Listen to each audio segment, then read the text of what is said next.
Hi, this is Nicole Windham and this is part 5 of email marketing. In this video, we are going to focus on the content for email campaigns. When it comes to planning your content for each email campaign, there are certain things to consider. First of all, an email is not a website.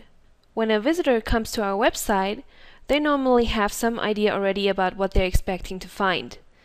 Visually, the site takes up their full browser window. An email is a different case. Your inbox is more like your house than a storefront. Emails come to you without you taking any action. When they arrive, the visible area of the email may only be a fraction of the size of a web browser window. Avoid information overload. Too much information is given to us, and there's too little time to actually use it. An email is much more invasive, coming directly to your computer and into your face. While there are no absolute rules, generally, our subscribers will be happier with a shorter email than one that tries to pour a website's worth of content into that tiny email pane. Prioritize your list of goals and narrow it down. A simple way to do this is by asking one more question. What is the one action you want your reader to take after they read the email? This could be, for example, information on the featured product of the month, a featured article, a link to send the email on to a friend, and teasers for other stories. It is okay to reuse content. While you might think that repeating content from the blog or website is a cheat, the reality is that most newsletter subscribers will rarely visit the website unless they're making a specific transaction. So by considering this, there's certainly some questions that pop up here and there when it comes to planning your email campaign content. In general, how long should an email be? Well, the answer is as short as you can make it without making it useless. So get in, get your message across, and get out. Another question is, should I put the full articles in the email or just teasers and links to the site? If shorter is better, linking to the full article online is often the way to go. If you have expansive content, putting it all in an email will be overwhelming. How often should I send emails?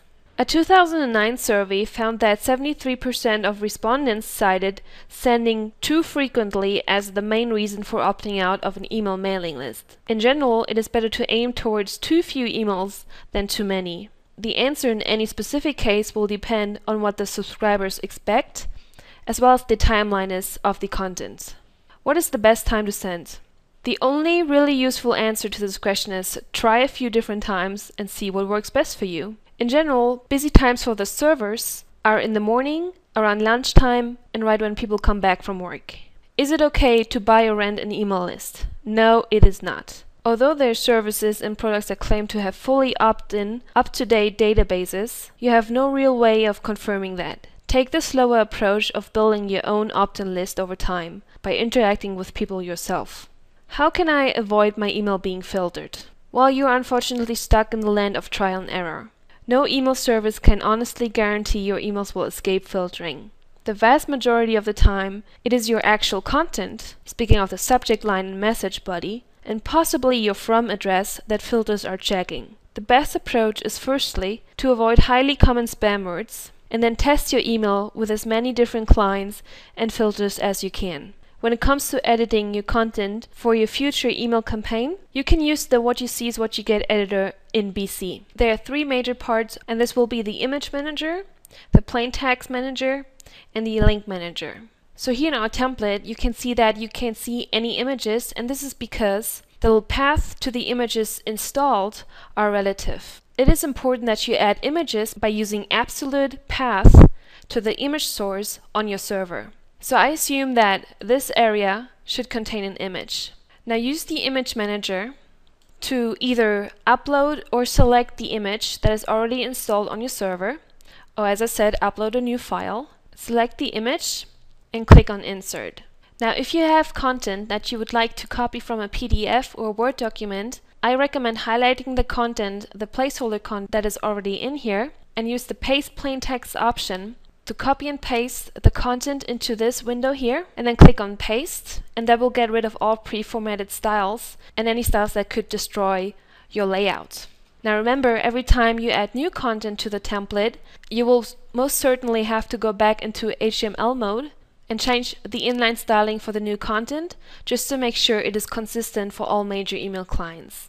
Now from here you can either highlight words or images to link out to any other external source, and you would use the Hyperlink Manager for that. So highlight, for example, an image and click on Hyperlink Manager.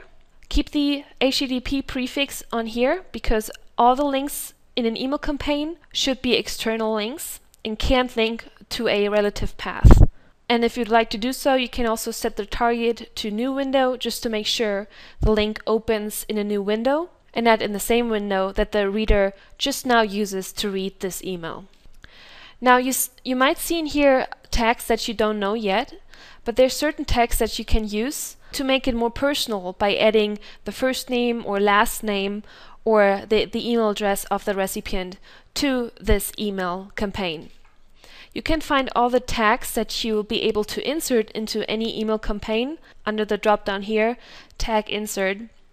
And as I mentioned, there are quite a few tags that help you make the email campaign more personal, such as the anniversary title, the username, first name and last name of the reader, and also the so important unsubscribe tag.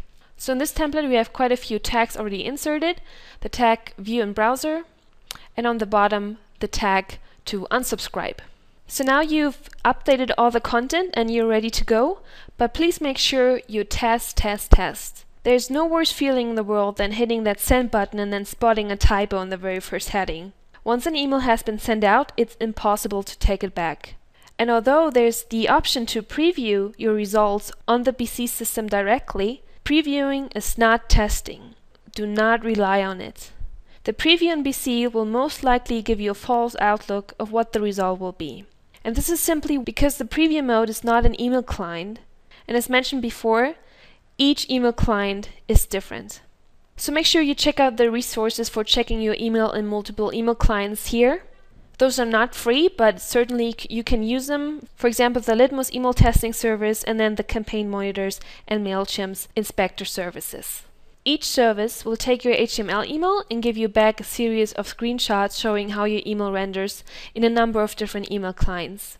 However, better is to set up accounts on all major email clients and send yourself a test email to these accounts. The more real interaction you have with the email, the better. Once the testing results are to your liking and you're good to go, click on Send. Another dialog box will open in that you can verify the email campaign details one more time before you send your campaign out on its own.